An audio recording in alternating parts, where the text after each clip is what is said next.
Hello, everybody, and welcome to another deck tech from Team Galaxy Brain. This is a deck that I've been working on for a little while. It's actually done quite well since I started working on it, not because of me, but because other smart people have been working on it as well. So this won a championship in Malaysia. It won, or rather, placed 2 people in the top 8 in the Canadian Nationals. Of course, I'm talking about Rhinar, Reckless Rampage. This is an overview of the deck and kind of talking about the key pieces. There's a lot of different kind of little tech decisions you can make. I'll, in the video description, link my most current list, and I will also link some of the other lists that have done well, so you can take a look and compare and contrast. But I hope that this will help you with your understanding of Rhinar, and hopefully inspire you to pick it up and play it, because he's a super fun hero. You do get to do some fun things like roll dice and intimidate away people's whole hands. So yeah, take a look and enjoy. Also, I would be remiss to not say, if you like us, go ahead and hit that like, subscribe button. A couple of clicks means a lot to us and goes a long way. Also, feel free to leave comments letting us know what other heroes you'd like us to dive into, and what kind of content you'd like to see. All right, so without further ado, why play Rhinar? Well, great question. So individual card quality is extremely high. So think about things like Swing Big, which is just straight up 2 for 8. Sand Sketch Plan lets you fix your hand, intimidate, get some action points. Blood Rush Fellows draws you 2 cards and buffs your whole turn. Barraging Beatdown is just an insane card, especially when there's more than one of them. And then Reckless Swing wins games. So these are just a few examples of cards in the Rhinar deck that are just really good on their own. Most of them block for 3. Most of them are 1 or 2 resources and have a high damage output. So there are some inefficiencies with things like Reckless Swing and stuff, but I think that the upside vastly outweighs most of those things. High damage output, I kind of already alluded to this, but things like Swing Big. We'll also talk about Wrecker Romp. We'll talk about the Claw plan, the Go Wide plan. All of it's very high damage. Another point too is that the perceived variance of the hero is actually not as high as you'd think. So while the word random appears on some of the cards, you should be maneuvering your hand into a spot where it isn't random and you're able to get the upside without much of the downside. And same thing with Scavskin Leathers, and I'll go on a whole tangent about this later, but there's a lot of, because there's dice rolling and because there's the word random, a lot of people think, oh, well, Rhinar is just kind of a fun hero, but I think he's actually very strong and very competitively viable. One of those reasons too is because he has a flexible game plan. So you can play a control Rhinar with a ton of D-reacts. You can play a go wide Rhinar, just super aggro, kind of a mid-range hybrid plan. And you can usually have several plans in your sideboard as well. So I'd say that the core slots are pretty set, but the variance that you have in your plan is pretty wide, and your sideboard allows you to flex between those plans in each matchup. So what are the game plans? So the first one is an aggro mid-range plan, right? So this is with claws. You're gonna want to get your Blood Rush Bellows off and go with your Pulpings and your Wild Rides. Maybe bring in some pummels, just go kind of balls to the ball. Lots of go again, Mandible Claws. It's pretty fast, right? You can, I've seen 18 to 30 damage turns. It's and it's not super unattainable either. If that's not a wild scenario. So really just solid damage output in this, and it's really good if you need to race. And then there's a more grindy kind of mid-range control, and I put control here just for simplicity, but depending on the matchup, you can kind of flex your spots. Maybe you run some pulping but not wild rides, and you run D-react. There's a lot of versatility in the sideboard. So when do you want to go on this control mid-range plan? In grindier matchups, so Oldham, Bravo, that kind of thing. Sometimes things like Katsu that are like more mid-rangey. The strength of this build is that you're able to efficiently, off of one card, prevent 4 damage, break points, so leak some damage.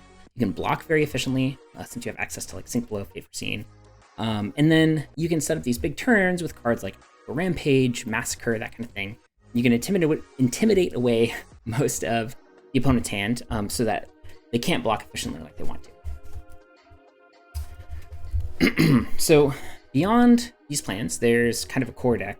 And this, even though I've said core, some of these cards I've seen cut or changed around, but the general idea is kind of there, and I'll go through these here. So these are cards that are really powerful on their own. There's some utility and resource cards. Then there's some utility discard cards. And then there's just plain 6 attack cards. And we'll go over all these in just a second. So, Barraging Beatdown, just a super good, 0 for 4, and with some hand disruption on its base. So when you block with less than 2 equipment cards against +4. So a common scenario that I run to, right? You play red Barraging Beatdown, and then you swing club. And it's coming in for 8 unless they block with 2 cards. And so you're forcing them to make a really inefficient block off of your single hammer attack. And so that's really powerful, but also sometimes you just, Barraging Beatdown, high roller, come in for a swing big or whatever. So it's very possible to just triple intimidate your opponent so that they don't have the option to turn off Barraging Beatdown. So the red and yellow and blue are all very good and all good in different scenarios, right? The blue is definitely providing more resources. Yellow is kind of in the middle, and red is just very powerful. The next, probably, arguably the best card in Rhinar is Swing Big. It's just a 2 for 8, and if the text says if Swing Big doesn't hit, defending hero creates a Quicken token.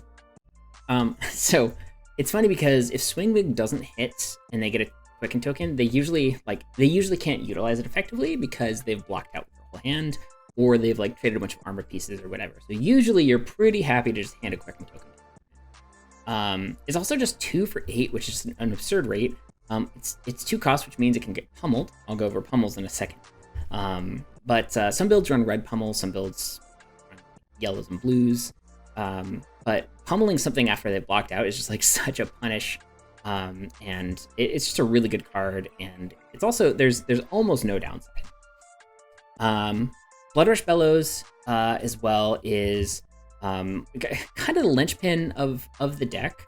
I'd say that it is probably what gives Rhinar the ability to have a high ceiling turn.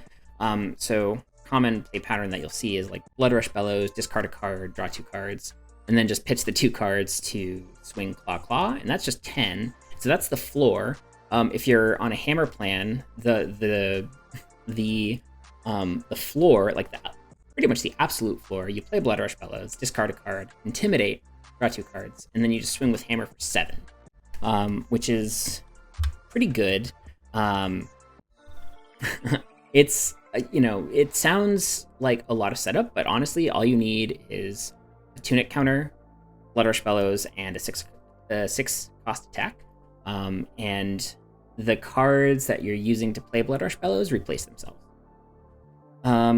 Next one too that kind of goes along into the same camp as Sand Sketch Plans, or of Bloodrush Bellows, is Sand Sketch Plan. So this card's really weird and actually has a pretty high skill ceiling. But the idea is that you have if you have a 4-card hand of Wrecker Romp, Massacre, Swing Big or whatever, and then a Sand Sketch Plan, you play the Sand Sketch Plan and go and get something that you'll discard, and you'll gain 2 action points. So this is really good with Claw. It's really good with Club and a Swing Big. There's a lot you can do with 2 action points in Rhinar. It also just blocks for 3 and pitches for blue, and it's free to play as well. You just have to sculpt your hand so that you don't just not discard a 6 and lose your turn. Just a very good card. good to block with, good to pitch, good to play. It's especially nice sometimes you can play Sand Sketch Plan, get a Beast Within, and intimidate twice, or sorry, intimidate once, get 2 action points, and then swing, club, that kind of thing. Like, there's a lot you can do with it, and the floor is like is pretty high. I mean, I guess the floor is just discarding a non-6, but you shouldn't really ever be doing that anyway. High Roller, this card's kind of innocuous, but it's a 0 cost blue. It blocks for 3 and it intimidates. So occasionally, I mean, you're almost never getting the effect on there, which says if you've rolled 6, you intimidate twice. I have had it happen, and it's super cool. But usually, it's just a 0 cost intimidate your opponent. But it blocks for 3 and pitches for 3, and so it's easy to just get it out of your hand and filter your hand, or you can pitch it or block it. So it's just a very versatile role player. Primeval Bellow is actually kind of in the same camp. It's kind of a worse high roller. A lot of people are actually playing the card Clearing Bellow, which is kind of like high roller, except it doesn't have the, if you've rolled a 6 text, it just says intimidate, and it's still very good. You could play Awakening Bellow or something over Primeval Bellow, but it's a blue. You can play it sometimes for value, and it has Go Again. And occasionally, I like Primeval Bellow because it does occasionally give you some upside. Like, if you have extra 6 costs in your hand, you can occasionally play this, intimidate your opponent, and buff your next attack. So it can be quite good, actually. Reckless Swing is the only defense reaction that stays in the deck in pretty much every matchup. There's maybe there's 1 or 2 matchups where you just want to block super efficiently and you shave 1 or 2 Reckless Swings, but the fact that you can just beat your opponent down, and then if you're at parity and if you're both at 2 life, for example, you can just block, threaten backhammer, block, threaten backhammer until you line up that Reckless Swing, and then they come in with an attack. You block with your whole hand except for Reckless Swing in a 6 deck. You play Reckless Swing, deal 2 damage, close out the game. It sounds really specific, but it's actually not that crazy of a scenario, and I've won many games that way. It's just a really good way to close out the game and get those last 2 points of damage. So yeah, definitely I'm including that in most games, and even against wizards and things that do a lot of arcane damage. Sometimes you want to keep it in there just for the arcane barrier to pitch 3. Yeah, anyway, it's just very good. Put it in your Rhinar deck.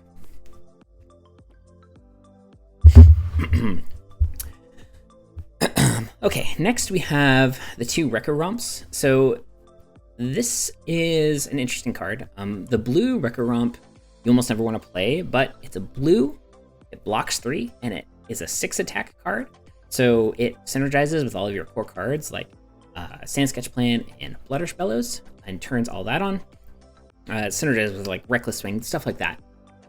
So I would never ever play less than 3 blue Wrecker Romp unless they print something else that's better. Yellow Wrecker Romp, same thing. You can swing club or claw off of it.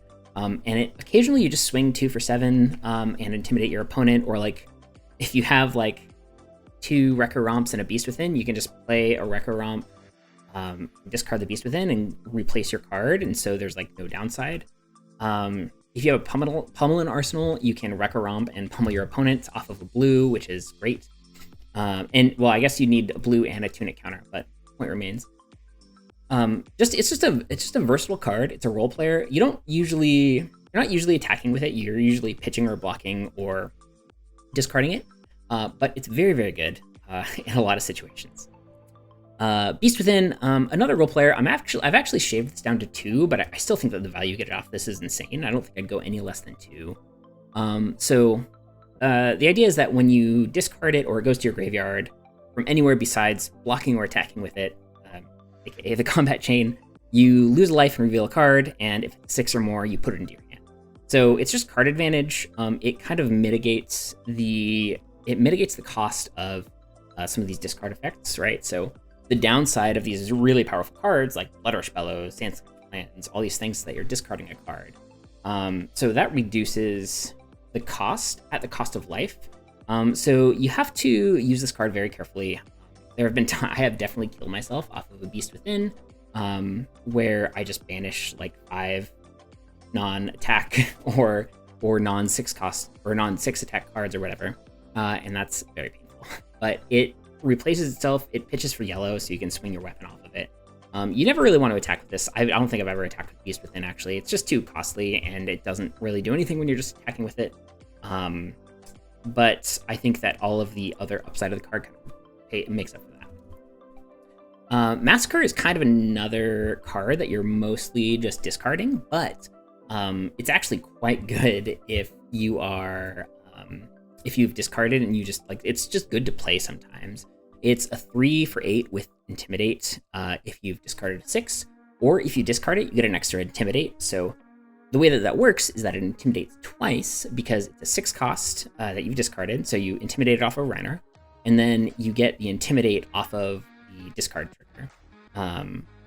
Just to be clear too, it only triggers off of a couple of things, right? So it triggers off of attack action cards is what the card says. So things like Wrecker Romp, Alpha Rampage, that kind of thing. But the more that I play with this card, the more that I think it's usually in every matchup. If I am in a really grind, like sometimes I'll cut it against aggro decks, sometimes I won't. I haven't decided where I've settled there, but it's quite good to just have in your deck as discard fodder, and it's actually pretty decent to play sometimes. And the last kind of core card here is the blue pummels. Sometimes you can run yellow and red pummels, but blue pummels are pretty much always in the deck because they pitch for blue, and they have a super relevant on-hit effect when you play it on one of your cards like Wrecker Romp or Swing Big or something like that. Or you can block with it, or you can pitch it, so it's quite nice.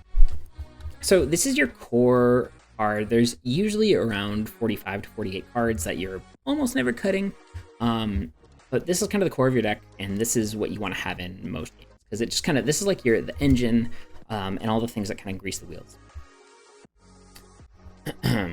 So as far as the weapons are concerned, there's 2 options. And there's a third option too, that's Meat Axe. And a friend of mine has actually been experimenting with Meat Axe. It's a 2 for 3.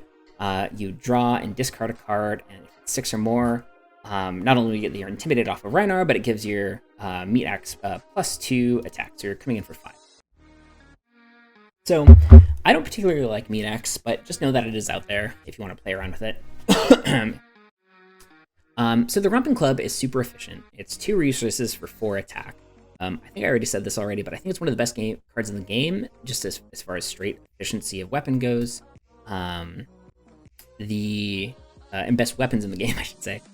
The only thing that I can think of that's close to that kind of like efficiency is like Anathos or Drosbel, the Guardian weapons. So just keep that in mind. You can also pummel it because it's a club, and pummel says club or hammer attack. So just keep that in mind. Occasionally you can just pummel and come in for 8, and it's super good off 4 resources. So it's really good for grinding matchups, right? Where you just block, keep a card in hand, swing with the club. I've won a lot of games that way. Just getting people down where they're out of they're out of gas, and you just finish them off with the club, and then eventually set up a big turn like a romp, pummeled or something like that, right? To actually close the door. Mandible Claws are really good for a go wide plan when you need to race.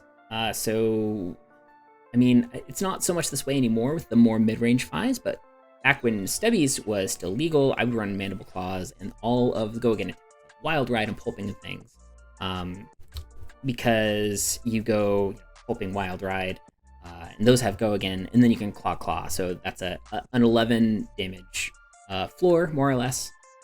Really good with Blood Rush Bellows too, because both of these get +2. So you play Blood Rush Bellow, and you Claw, and that's 10. Plus you've intimidated your opponent, so very good. It's ideal for things like Dromai, Prism, although that's not an issue anymore.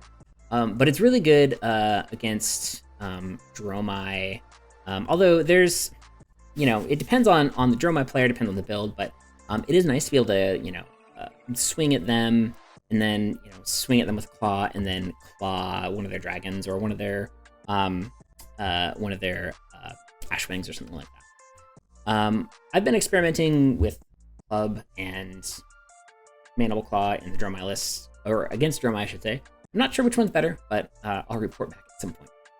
And yeah, like I said, it raises the floor on Blood Rush Bellow's turn, so it's nice that, as opposed to playing Blood Rush in the Club plan, which you do anyway, but the floor is just a little bit higher, right? So the floor is 10 damage as opposed to 7 damage. But I think that I think Blood Rush is still good in both. I'm just throwing that out there. So yeah, 2 options here. You got your double claws, or you have your romping club. And then as far as equipment, there's a couple of main equipments here that I want to talk about. And then there's some other equipments in your sideboard as well. So there's Scabskin Leathers, which you play in literally every matchup.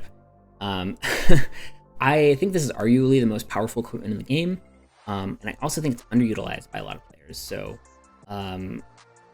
I've heard it said that you should only ever roll Scabskins if if you were trying to get back into the game. You need to throw a Hail Mary.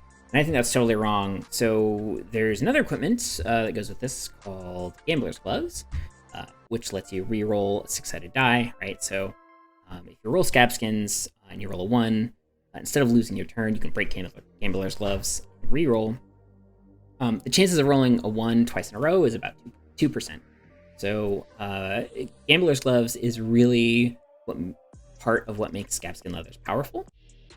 It also blocks for 3 over the course of the game. Just a 2 block Battle Worn is very, very good. Kind of makes up for the fact that Gambler's Gloves does not have any armor. So it's very good against any deck that has on hits. Gives you that little bit of extra. I think that my general take on Scabskins is, if you're super ahead and you have Gambler's Gloves up, maybe you don't need to roll Gambler's Gloves because you can have a pretty good turn no matter what. Like if you're forcing your opponent to block constantly, you don't need to roll Scabskin Leathers. But if you're at parity with your opponent and you see a window where, maybe you're trading back and forth, you're blocking here, you're blocking there, you see a window to say, okay, well, this hand would be really good if I had 2 action points, right? Like maybe you have double swing big or something like that. Then yeah, roll Scabskin Leathers. Don't be afraid, especially with Gambler's Gloves, right? Because I think that, I just think that getting 2 action points and doing something like Swing Big Command and Conquer, or Swing Big Erase Face, or even something like Wrecker Romp into Club is very, very powerful. And you shouldn't be afraid, especially if you have Gambler's Gloves up. Now, if you don't have, if you've rolled a 1 and re-rolled with Gambler's Gloves and you need to throw a Hail Mary, yes, use Scabskins. I would say that aggressively roll Scabskins until your Gambler's Gloves breaks, and then roll with caution if you need to throw Hail Mary, or your hand is kind of crappy anyway, whatever. So that's my take on it. I think I'd say that 75% of Rhinar players don't roll Scabskins. We already talked about Gambler's Gloves a little bit. It's basically just your risk mitigation plan. For Fyendal Spring Tunic, I just don't know that there's a better chess piece. It blocks for 1 in a pinch, but it also every 3rd turn generates a resource. So this is very good for things like Pummel, right? So you let's say you have a Pummel in Arsenal, and you pitch a blue to play Command and Conquer. You have 1 resource floating and a Tunic counter. You're always threatening Pummel, right? Because you can remove the Tunic counter to make 2 resources and then pummel it, right? And just the ability to do that off of a 2-card hand with a Pummel in Arsenal is very, very powerful, and a reason that I'll probably never cut Tunic. The other option here is Barkskin Strapping, I think it's called, where it blocks for 1 with Battle Worn. And you roll a die, and you break it and roll a die, and get that many resources half of that many resources rounded down. So you could get like up to 3, but you could also get, you know, none if you roll a 1. I'm not a super huge fan of Barkbone Strapping because it's a one-shot, but still a pretty good chess piece, especially if you don't want to, you know, shell out for the tunic. Barkbone Strapping is really good. Crown of Providence as well. I used to think that Arcanite Skullcap was maybe a little bit better, but after playing with Crown of Providence, it's just like such a good headpiece. Being able to filter your arsenal, or like put something in your arsenal and block and then filter that arsenal away is very, very good. It's like a one-time Crown of Seeds, I guess. So some use cases for this are when you're behind and you need to fix your hand, or you're digging for something. Command and Conquer is coming in, and you don't necessarily want to block your hand, but you don't want to lose your arsenal. You can throw a Crown of Providence in front of it. If you're ahead in the game, like you're ahead on life and you've got some good tempo going, and your opponent swings in, and your hand isn't super explosive, sometimes you can use Crown of Providence to just block whatever they're swinging with and filter your hand to get a little bit more gas. Well, there's lots of different ways to play this. I think it's like a little bit more high skill cap than it appears at first glance. Very high skill cap card, but very, very powerful. So yeah, the card selection and hand fixing kind of just puts this ahead of skull cap. So let's talk about the specific sideboard plans. The 2 primary plans are like the beatdown sideboard cards, right? So we bring in some disruptive cards like Erase Face, Alpha Rampage, Command and Conquer, that kind of thing. Some of these stay in other matchups as well, but it's just part of the plan. So sometimes you play Alpha, sometimes you don't. It depends on how fast the matchup is. So, like, I wouldn't play Alpha Rampage against like Briar or Phi, because I think that matchup is too fast. But I would say that in those matchups, I usually am playing Wild Ride and Pulping, just so that I can you know, race them to some extent, and have some disruptive turns as well. So off of, you know, 4 resources, you can go Pulping into Erase Face or Pulping into Command and Conquer. Both are pretty good against Phi and Briar. So I think that the plan here, usually you want to bring this in against aggro, so that, like I said, you can erase them, but you want to also present on hits so that they can't just go, yeah, I'll take the damage and then come back with, you know, a Force of Nature turn or something like that. You want to make them pay for non-blocking, basically. You need to force them to think harder about when they take damage and when they take hits. So yeah, all of these are either good disruptive cards or go wide enablers. So things that have go again. The Pummel as well, just a good disruptive card that puts out extra damage and helps you race. And you'll notice here that I have put in the red Pummel as opposed to the blue Pummel. So some people play yellows as well, but either way, it's just a good way to pump out more damage and to make them discard a card and put them at advantage, or card disadvantage, I should say. Some mid-range and control sideboard cards. So Alpha Rampage is kind of an all-star in control matchups. So especially against Guardian, for example. So the whole goal of, you know, the grinding out a game with Club and Alpha Rampage and things like that is that you are efficiently blocking with your cards, threatening back damage like Club, or, you know, or like throwing out an Erase Face or CNC or whatever.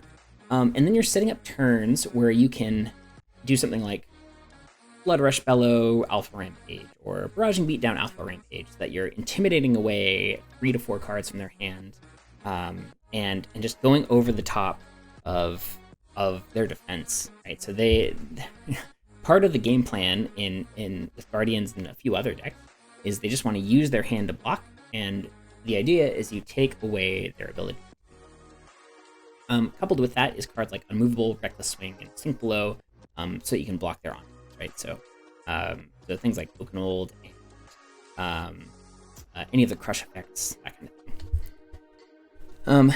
You play as many 3-block cards as possible as well, so like you're not playing things like Pulping and Wild Ride usually in these kind of more mid-range and grindy sideboard plans, and instead you're replacing those with things like Sink Below, Movable, etc. So the idea is disruption and large over the top attacks. Next, we'll talk about a few different kind of flex slots and sideboard cards. So, Erase Face is right now. It's currently a 3 of in my list, which you can check out in the description. I could see it going up and down depending on how popular things. Depending on how popular things are, like a Briar, Oldham, Fi, things that need talented cards, right, to make their cards good. Having a clutch Erase Face is a really good way to turn off Channel Frigid or Channel Heroic. Arc Smash is kind of a funny one. It's really just for dash. I don't think there are any other use cases for it really, but it basically just wins the game if you draw it. So I usually have that as a 1 of in my deck lists, but I think that it could go up more if dash got really popular, because it truly does just like pose their game plan, which I'm a big fan of. Barrage and Bighorn, it's in most of my decks. I think it's my least favorite yellow though. You are usually trying to not play it unless you don't have a better option. That being said, it does like the thing, like you occasionally attack with it. It's a 6 cost, it's a yellow, so it swings hammer, and it's a pummel target, so it makes the cut, but if something else gets released, we'll probably replace it. Pummel as well is a meta call, right? So the red pummel's in here so that we can threaten on hits and get some tempo in matchups where we're trying to race. So you could play red or yellow. Right now I'm playing red, but it's really good, but it'll come in and out of your deck depending on the meta, depending on how wide you're going. Are you playing club? Are you playing claws more? That kind of stuff. So keep that in mind as you're building your deck. And then the last one too is I have Ophidia. So this one's a little bit weird, but it is very good with things like Wild Ride and Pulping, where you're drawing and then discarding. So you can play this, but it is a no block, and right now I think the meta is a little bit too fast for it, so it's currently not on my deck list. But if you have access to it, it can be a fun 1 of. But if you don't, then don't play much. All right, and then here are a few other things that, you know, if I saw them in your deck list, I wouldn't be mad about it. Barkbone's Trapping, like I mentioned earlier, really good budget option as opposed to Vandal Spring Tunic. A couple of efficient 1-cost attacks, right? Like, so Savage Swing Red, Savage Feast Red, just one for 7, very good. Savage Swing Yellow is a 6-cost that pitches for yellow, so it's fine. And you can play it off of a Tunic counter. Same with Savage Feast. If you're playing Tunic and you're in kind of a longer grindy game, Savage Feast and Savage Swing can be very good. Savage Feast is also very good of a 4, 5, or 6 roll on Scabskins, because you can play Savage Feast, discard a card, and then replace it, so you can extend your turn a little bit more. I currently am not running it because I'm running a deck with pummels in them, and it doesn't synergize with pummel, and it's really only at its best with Scabskins, although it's still very powerful either way. Smash Instinct and Pack Hunt as well are both very good cards. Pack Hunt is kind of like Swing Big's little brother. I currently have 3 in my deck list, actually, and I think it's just a very good card. No on hit, of course, but it's a 2 for 6, so it's pretty efficient. It has Intimidate stapled onto it, so you can just sometimes just go over the top. And it is a pummel target, cost 2. And Smash Instinct is another card that just blocks 3 and pitches for the right amount of resources, but it's also less embarrassing to play than something like Beast Within, because it does have Intimidate, so you are disrupting your opponent a little bit. And then lastly, we have Rolling Thunder, which is a fun card. I don't think it's super good right now. It's a little bit too high variance, and the meta is just a little bit too fast. But it's nice because if you can, like, if you're in like a long game, and this was I played this during the Prism meta. If you're in a long game against like Dash or Guardian or Prism or something like that, you can Arsenal a Rolling Thunder and then block your whole hand except for a blue. You can pitch a blue to Rolling Thunder and then use 2 to swing for club, swing for up to 10 damage. So it's just good value, and again, like it blocks for 3 and it's cheap to play. You can play it off Tunic, so yeah, I wouldn't be mad at you for putting that in your deck. And lastly, we're gonna go over a couple of tips and tricks that I already talked about a little bit, but I want to reiterate these. So the deck seems high variance, because of cards like random and discard and roll a 6-sided die. But to really get the power of this deck, you have to be very you have to get the power of this deck. You have to play to mitigate risk, right? So when you're making your decisions on whether or not to block a 4-card hand, and you have you have like a Sand Sketch plan, a non-attack action, and then 2 6 attacks. You could block with a non-attack action, and then your Sand Sketch plan will always discard a 6, right? So things like that, where you have to navigate the game state to a spot where you will be discarding a 6-cost card every time, or navigate the game to a spot where, like, if you roll your Scabskin Leathers, it either doesn't matter if you lose your action point, or you have Gambler's Gloves up, and so you have a 98% chance of getting your action point back at the very least. But on the flip side of that, you definitely have to know when when to throw Hail Marys, right? So if you don't have Gambler's Gloves and there's a bunch of damage on the board, but your hand is insane if you roll a 6 on Scabskins, or a 4 on Scabskins even, then maybe you go for it. And if there's only one way to win the game, and every other option is like a much lower chance to win the game, then sometimes it's correct to just roll that naked Scabskins. Sometimes it's correct to play a Sand Sketch plan and hope to not discard the Blood Rush Bellows if you're behind, right? So look for those opportunities, but just know when to go for it and when you have some leniency. But most of the time, what you're doing is navigating the game to mitigate. I already talked about this a bunch. Don't be afraid to roll Scabskins. Roll it aggressively, especially if you have Gambler's Gloves. Maybe not every turn, but like if you can squeak an extra 3 to 6 damage out of a second action point, then it might be worth it. Don't be afraid to hold off on playing Blood Rush Bellows if you have a low quality hand. So something I used to do when I first picked up a hero, wasn't very good at it yet, is I would always try to play my Blood Rush Bellows. And I think that the trick to Blood Rush Bellows is that you have to use it as part of your setup, and it's not just an automatic, power card. You have to set it up to be super powerful. So like maybe that's something like put it in an arsenal and play it off a Tunic counter, or wait until you have a blue and some other powerful attack to play it, just so that you have the resources to execute your game plan after you draw 2 cards, and so that you have a follow-up for Blood Rush Bellows after you play it. And sometimes that involves pitching it and stacking it with some other big attacks. Sometimes that involves just holding it in arsenal for a little bit. You don't have to play it as soon as you get it. It's okay to hold on. And then last, know your matchups. You can say this for every hero, but know when to race and when to block, and what your game plan is. And then stick to it, right? Like don't try to out aggro somebody if you can't out aggro them. Don't try to go wide on somebody if they're just going to fatigue you and they can block really well. Pick your spots, know your matchups, and you should have a good time. So I think that's it for the Rhinar deck. Thanks for tuning in. I hope you picked up something, and I hope I've inspired you to try this hero. Until next time, it's Tim from Team Galaxy Brain, and I'll see you next time.